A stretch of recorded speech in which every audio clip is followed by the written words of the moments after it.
जय जिनेन्द्र। इस पुस्तक का नाम है ज्ञान का खजाना और इसके लेखक हैं पंडित ज्ञानचंद जी जैन विदिशा। आज केवल इतना करूँगा। आज मैं खुश रहूँगा, प्रसन्न रहूँगा एवं उत्तम महान विचारों का चिंतन मनन करूँगा। आज मैं रंज मात्र भी क्लेश नहीं करूँगा और किसी के क्लेश में निमित्त भी नहीं बनूँगा। आज मैंने उत्तम कार्यों की जो सूची बनाई है उसमें से एक सर्वोत्तम कार्य मुझे आज करना है। आज मैं मेरे निकट परिचित संबंधी में से किसी के भी अच्छे सत्कार्यों की अंतर्मन से प्रशंसा करूँगा। आज मुझे आज का ही विचार करना है। आने वाले कल और अनंत भविष्य के क्षणों का भार मुझे आज पर नहीं डालना है। मुझे अब आज और अभी वर्तमान को ही सद्विचारों के द्वारा सार्थक करते हुए जीवन सफल बनाना है। आज यदि किसी ने मेरे साथ दुर्व्यवहार किया तो मैं ज्ञाता दृष्टा बनकर उस व्यवहार को देखूंगा। राग द्वेष से अपने परिणाम को कलुषित करके कर्म बंधन करके संसार को और अधिक नहीं बढ़ने दूंगा। अरे प्रति समय आयु रूपी तेल क्रमशः कम होता जा रहा है और धीरे धीरे जीवन दीप बुझ रहा है। आदमी समझता है मैं बड़ा हो रहा हूँ और पर गौर से देखो तो नरभव चला जा रहा है। अतः आज ही कुछ अपूर्व ऐसा आत्मकार्य करूँगा। आज मैं हजारों बार बारंबार ज्ञायक स्वभावी आत्मा को ज्ञान में लेकर परगेयों की आसक्ति से निवृत्त होकर ज्ञायक को ही ज्ञान का गेय बनाकर अपना नर जन्म सफल करूँगा और मुक्ति बधु को शीघ्र बरूँगा। आत्म भावना कब करना? आज और अभी। अब तुम अपने कानों को निंदा और प्रशंसा सुनने में मत लगाओ, किंतु स्वस्वरूप तक पहुंचने की कोशिश करो। बाहर में उपयोग भटकाने वालों के पीछे रहो और अंतर में उपयोग रमाने वालों से आगे निकलने का अंतर्मुखी पुरुषार्थ करो। इसी में जीवन की सफलता है। धन्य है वह पुरुष जिस पुरुष को मृत्यु कभी भयभीत नहीं कर सकती, जिसका चित्त अमर स्वरूप की दृष्टि होने के कारण पापों से मुक्त है। इसलिए मृत्यु के भय निवारण हेतु अब अपने चित्त को परम पवित्र स्वरूप के अवलंबन से पवित्र बनाओ, क्योंकि आज जगत में सभी अज्ञानी प्राणी अपने पवित्र स्वरूप को भूलकर विषय कसायों की परिणति से तथा हिंसादि कार्यों से स्वयं दुखी हो रहे हैं। अतः आज की सार्थकता आत्म अवलंबन में ही है। ज्ञान की आराधना। हे जीव, तू ज्ञान की आराधना कर। ज्ञान पाप रूपी अंधकार को नष्ट करने के लिए सूर्य के समान है। ज्ञान मोक्ष रूपी लक्ष्मी के निवास करने के लिए कमल के समान है। ज्ञान काम रूपी सर्प के कीलने को मंत्र के समान है। ज्ञान मन रूपी हाथी को बस में करने के लिए सिंह के समान है। ज्ञान कष्ट रूपी मेघों को उखाड़ने के लिए पवन के समान है। ज्ञान समस्त तत्वों को प्रकाश करने के लिए दीपक के समान है। ज्ञान विषय रूपी मछलियों को पकड़ने के लिए जल के समान है। सुंदर जीवन जीना सीखो। बीता हुआ समय कभी वापस नहीं आता। जो समय हाथ में है वह भी अगले क्षण रहने वाला नहीं। अतः प्रत्येक समय को सार्थक करने के लिए स्व समय को समझकर उसका ही चिंतन मनन ध्यान करते हुए अतीन्द्रिय आनंद का पान करना चाहिए। इसी में हमारे जीवन की सुंदरता है। वह मनुष्य महा आलसी और प्रमादी होता है जिसको समय रूपी संपत्ति का मूल्यांकन करना नहीं आता, और वह ज्ञानी की तरह निज का सहारा नहीं खोज पाता। यदि कोई तुम्हारा साथ नहीं देता तो अपने विश्वास को टूटने मत दो। अरे सहारे तो सहारे हैं, किसी दिन टूट जाएंगे। किनारे तो किनारे हैं, किसी दिन छूट जाएंगे। तुम्हारी स्वयं की प्यास कम कर दो तो फिर कोई पानी का निर्झर बनकर तुम्हारे पास नहीं आता तो तुम्हें क्या हानि है। अरे निज के सहारे ही वास्तविक आनंद से तृप्त हो, तुम्हें किसी की आवश्यकता ही नहीं। हे भाई, जिस कार्य को करने से अपनी स्वयं की आत्मा दुखी हो उसे दूसरों के प्रति करना उचित नहीं है। अतः वही व्यवहार दूसरों से करो जैसा कि आप अपने प्रति चाहते हो। अरे भाई, किसी की निंदा करना महापाप है। वास्तव में तो निंदक अपनी स्वयं की ही निंदा करता है, अपने मुख से अपनी ही अपात्रता जाहिर करता है और निंदा के परिणामों से स्वयमेव अनिष्टता को प्राप्त होता है। द्वेष की अग्नि में स्वयं ही जलता है और नीच गोत्र का बंध करता है। हे भाई, यह जानकर अपने निर्दोष आत्म स्वभाव के बल से इस महानिंदनीय पाप के छूटने पर ही मानव जीवन की शोभा है।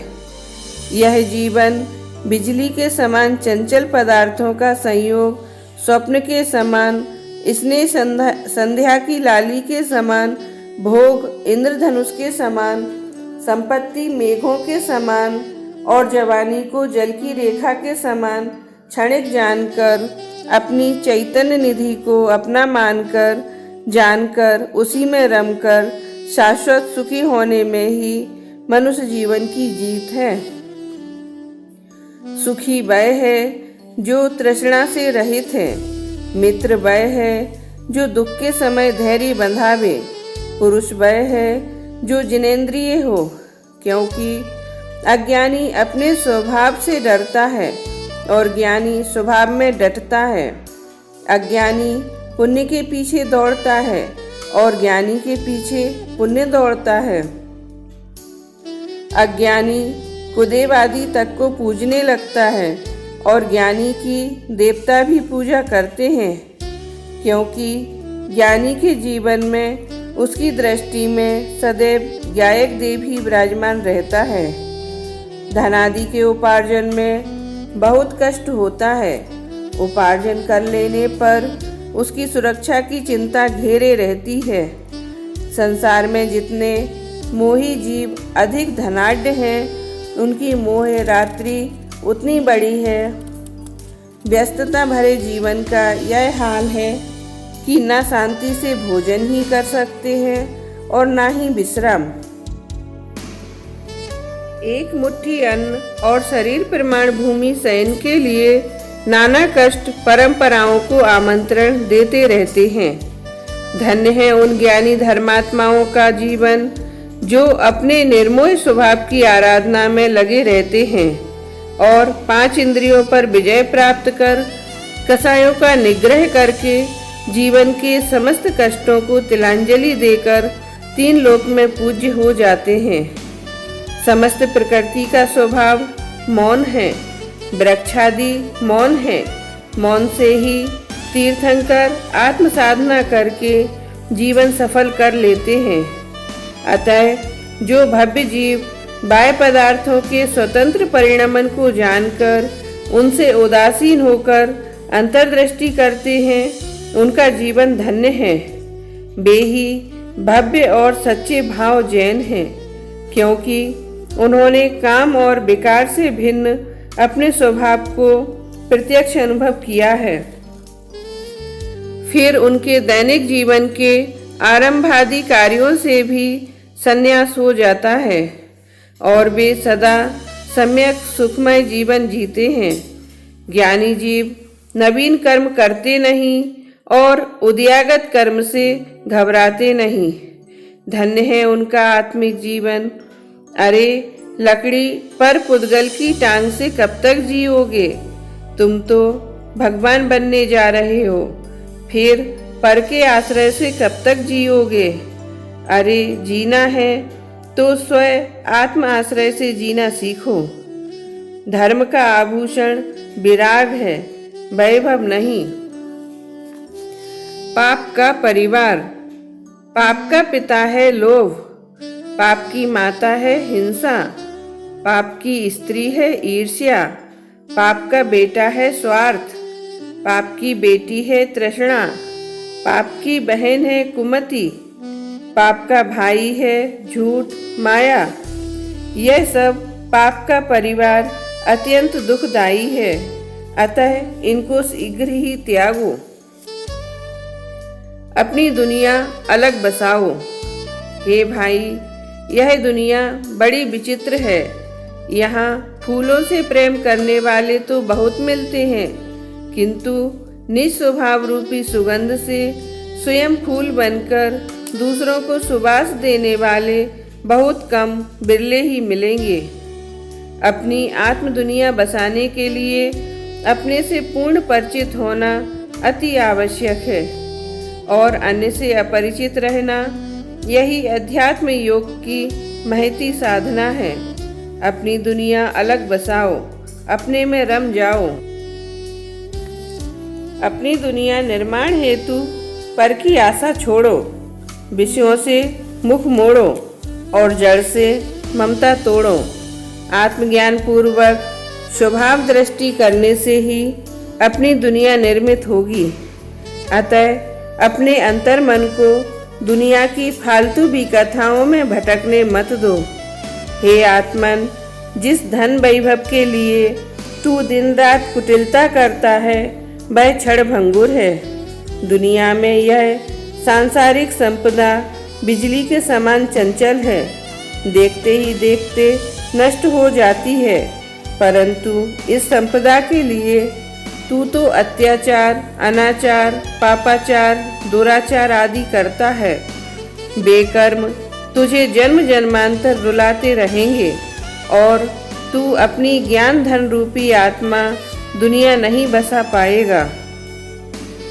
हे भाई, यह दुनिया बड़ी विचित्र है। यहाँ नाना जीव हैं, नाना प्रकार के उनके कर्म हैं। यहाँ कौन कैसा है, कौन क्या कर रहा है, इसके निर्णय से अंतर में तुझे क्या लाभ है? लाभ तो ऐसा विचार करने पर होता है कि मैं सदा से स्वभाव से ही अति सुंदर, अति निर्मल हूँ, फिर विभाव विकार की ओर उन्मुख क्यों हूँ? हे निजनाथ, अब छुपे ना रहो। ज्ञान दर्शनमयी उपयोग की दोनों आँखों में विराजमान रहो, जिससे मेरे वर्तमान से लेकर आगामी अनंत काल के अनंत समय शांति से बीते।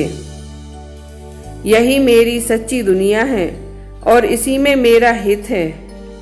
जगत में नाना जीवों में अनेकों गुण हैं, उनके गुणों को ही देखने का प्रयत्न करूँगा, दोष किंचित भी न देखूँगा। फिर भी दोषों पर दृष्टि गई तो उनको महत्व न दूंगा। दुनिया में किसी का बुरा चाहने पर अपना बुरा पहले होता है, अतः कभी भी किसी भी परिस्थिति में किसी का बुरा मत सोचो, ना बुरा करो, अन्यथा भव भव के अनंत जन्म मरण के दुखों को भोगना पड़ेगा। इस कलिकाल में जब बाहर देखते हैं तो धर्म ने संन्यास ले लिया है, तप चला गया है, सत्य दूर हो गया है, पृथ्वी थोड़ा फल देने लगी है, मनुष्य छल कपट से भर गए हैं, पुत्र पिता से द्वेष रखने लगे हैं, दुर्जन अपना प्रभुत्व दिखला रहे हैं, दाता दरिद्र हो गए हैं। फिर भी बाहर की दुनिया से दूर, बहुत दूर जाकर अंदर की आत्म दुनिया को ही अंदर में देखते हैं तो गायक तो जैसा का तैसा ही है। इसी कारण उसे अनुभव में लेकर इस काल में भी जन्म मरण रहित होने का और निज दुनिया बसाने का कार्य किया जा सकता है। हे भाई, तू इस दुनिया में किसी भी अस्थिर पदार्थ की प्रशंसा मत कर और उसकी चाह मत कर, क्योंकि जगत के सभी पदार्थ बिल्कुल निष्प्रयोजन हैं। ऐसा जानकर प्रयोजनभूत तत्वों में से निज गायक को ही स्थिर जानकर उसकी ही आराधना में लगकर उसी से तेरी अपूर्व दुनिया का निर्माण होगा। जीवन एक अमूल्य उपहार है, उसका मूल्यांकन कीजिए और बाहर की रंग राग की क्षणिक स्वप्निल दुनिया से दूर, बहुत दूर अपनी अंदर की परम शांतिमय दुनिया को बनाने का प्रयत्न कीजिए। प्रतिपल उठने वाले हमारे अपने विचार ही दुनिया बनाते हैं और जैसे विचार हों वैसी दुनिया बन जाती है। यह हमें निश्चय करना है कि हमें कैसी दुनिया बनानी है।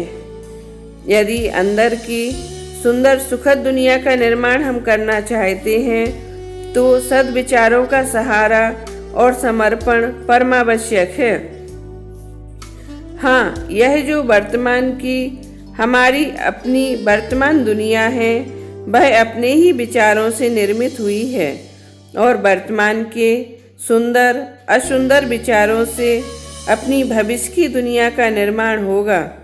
अरे भाई, बाहर की विशाल दुनिया सुंदर खूबसूरत होने पर भी यदि अंदर की अपनी दुनिया निम्न स्तर की होगी तो जीवन कष्टमय ही बना रहेगा। आनंद के अमृत से तृप्त नहीं हो पाएगा और इसके विपरीत यदि बाहर की दुनिया निम्न स्तर की मिलने पर यदि अंदर की दुनिया आत्मानुभव के आनंद से महक जाती है तो हम आप निहाल हो जाएंगे, तिर जाएंगे। जीवन के अमूल्य क्षणों को दुनिया ओर देखकर शिकायत करके बर्बाद ना करो। बस अंदर की दुनिया की महिमा लाकर उसके मधुर सुंदर निर्माण से प्रत्येक क्षण सार्थक करो। बाहर की दुनिया बदलने की आकुलता से दुखी मत हो, किंतु अपने ज्ञान स्वभाव के बल से अपने व्यक्तित्व का इस प्रकार निर्माण करो कि जो बदलने योग्य होगा वह स्वतः बदल जाएगा और आत्मा सहज सुख शांतिमय दुनिया में पहुंच जाएगा। हे भाई, जीवन का कोई भरोसा नहीं, इसलिए इस क्षणिक स्वप्निल बाहर की चकाचौंध की दुनिया में न फंसकर अपने शाश्वत सुंदर शांतिमय दुनिया में रमकर सदा विश्राम करो। यही एक कल्याण का मार्ग है। भेद ज्ञान पूर्वक आत्मज्ञानी बनो। धर्म का परिवार। धर्म का पिता ज्ञान है, धर्म की माता दया है, धर्म की स्त्री अनुभूति है, धर्म का पुत्र संतोष है, धर्म की पुत्री समता है, धर्म की बहन सुमति है, धर्म का भाई सत्य है। इन सब का राजा धर्म वस्तु का स्वभाव है। भेद ज्ञान की भावना भाव। जब उपयोग निस्वभाव की ओर रहे वह ही भला स्वयं समय है। बाकी उपयोग में पर को बसाए वह विपत्तिमय पर समय है। यही भेद विज्ञान है। अज्ञानी जीव पाप परिणति छोड़ते नहीं और पापी कहलाना चाहते नहीं, निज धर्मी का लक्ष्य करते नहीं और धर्मात्मा कहलाना चाहते हैं। यह कैसे संभव हो सकता है? अतः भेद ज्ञान की भावना पूर्वक अपने अभेद की दृष्टि एकाग्रता करना ही एकमात्र उपाय है। विकथा होती है, धर्म की चर्चा होती है, उसमें मुझ गायक की चर्चा ही नहीं हो पाती तो मिथ्यात्व का किंचित भी अनुभाग कम नहीं होता। अतः हर चर्चा में गायक की प्रसिद्धि पर्याय में विशेष होना चाहिए। संसार में चंदन शीतल है, चंदन से भी चंद्रमा शीतल है, चंद्रमा से भी तत्वज्ञानी का सत्समागम शीतल है, और इन सबसे भिन्न अपना मंगलमयी आत्म स्वभाव शीतल है। जो उस समय सम्यक शीतल स्वभाव को पहचानता है, उसके सन्मुख होता है, उन्हें पर्याय में भी सहज ही शीतल शांतमयी निर्मलता प्रकट हो जाती है। अरे रे, जिन पदार्थों के जानने से कोई लाभ नहीं, उनको यत्न बहुमूल्य समय की बर्बादी है। अतः विषय कषाय से होकर नव तत्वों में छिपी हुई आत्म ज्योति को जानकर अपनाकर सम्यक दर्शन की ज्ञान ज्योति प्रकट करने का पुरुषार्थ करो। अरे रे, देखो मोही के मोह का दुख। जब गीत अच्छा लगता है तब यह कानों की खिड़की खोलकर उसे सुनता है। किसी रूप सौंदर्य को देखना चाहता है तो नेत्रों से उसे पी लेता है, उसमें आनंद मानता है, रस लेता है, तो रसना इंद्रिय के अधीन ज्ञान कर देता है। ऐसे स्वच्छ ज्ञान को इंद्रियों के अधीन करके जड़ सरीखा बनकर दुखी होता है। इसी होनहार भव्य जीव को भेद ज्ञान होकर आत्मानुभूति के पश्चात जब संसार शरीर भोगों से उदासीनता की भावना होती है, तब यही मन श्रृंगार अवस्था के षड्यंत्रों का ज्ञाता बन जाता है। पहले नारी मुख को पद्मगंधी बताता था, आज दांत रूपी हड्डियों का निवास कहता है। पहले जो श्रृंगार की बातें कान खोलकर सुनता था और रूप को घूर घूर कर देखता था, आज कहता है सौंदर्य की ओर अंधों के समान देखो और घुंघरुओं की झंकार बहरे होकर सुनो। क्योंकि जिनके अंतर्दृष्टि पूर्वक ज्ञान नेत्र खुल जाते हैं, उन्हें अंतर में देखने से और अंतर के ज्ञायक परमात्मा की बात सुनने से फुर्सत ही कहाँ रहती है। हे भाई, ऐसा सोचो जिसमें राग द्वेष ना हो, ऐसा करो जिसमें राग द्वेष ना हो, ऐसा देखो जिसमें राग द्वेष ना हो। अर्थात ऐसा विचारना, देखना और करना ही योग्य है कि जिससे वीतरागता की वृद्धि हो।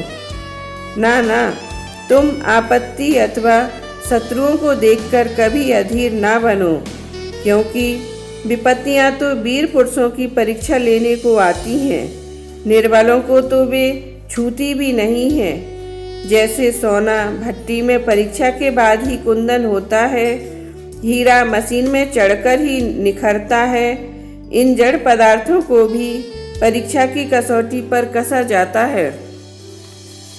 इसी प्रकार जगत के मोही अज्ञानी अपने स्वभाव से हटकर अपने लिए आपत्ति मोल लेने हेतु दूसरे जीवों के प्रति नाना आपत्ति दुखी करने का भाव करते हैं और अनंत संसार बढ़ाते हैं, और ज्ञानी भेद ज्ञान के बल से अपने स्वभाव में डटकर सदा के लिए आपत्ति से मुक्त होकर स्व आत्म स्वभाव को प्राप्त हो जाते हैं।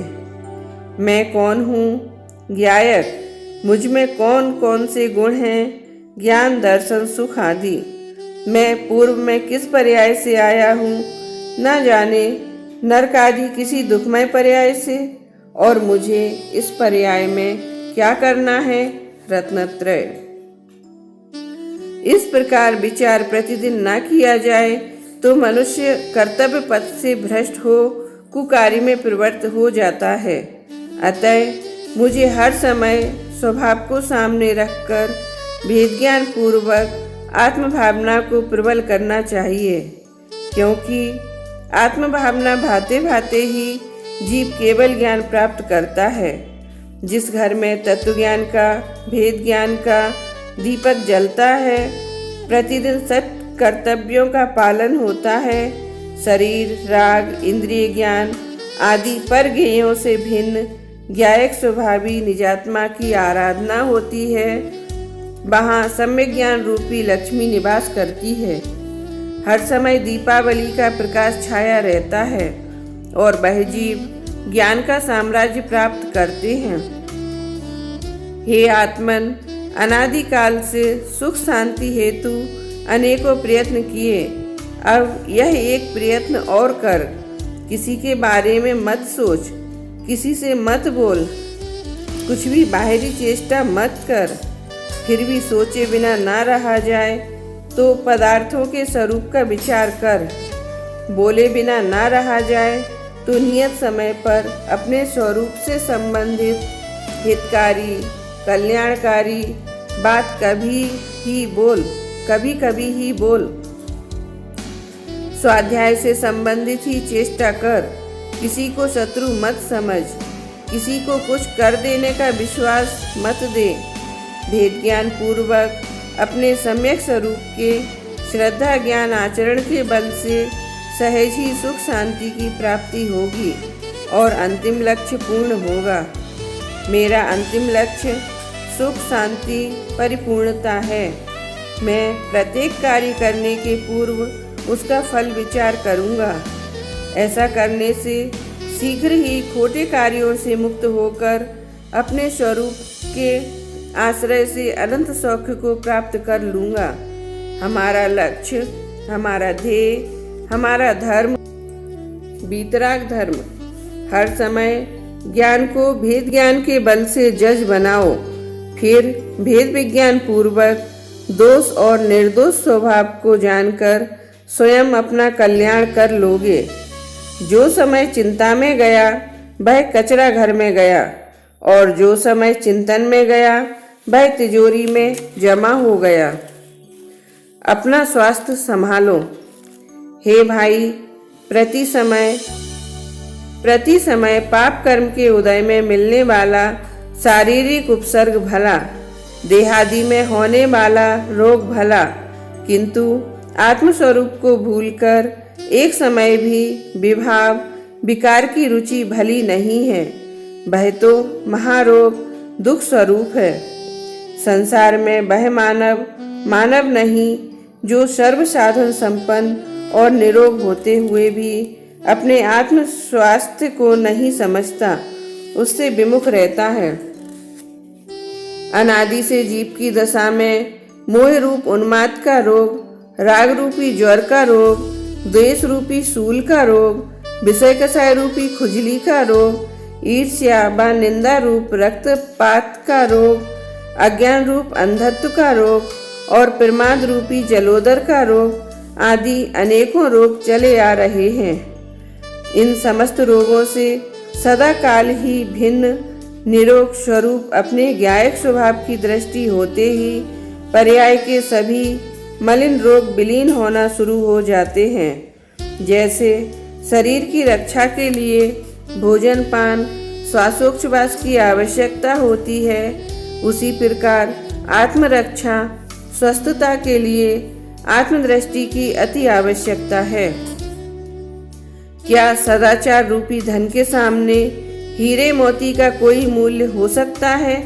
नहीं, कदापि नहीं। अतः स्वर्ण मोहरों के संग्रह करने के बजाय स्वर्णमयी विचारों का संग्रह करना ही हितकर है। वास्तव में आत्मा की हानि शारीरिक रोगों से नहीं किंतु विकारी विभाव भावों से होती है। बाहर का पापी बुरा नहीं, किंतु अपनी पर्याय में होने वाला पाप भाव महाबुरा है।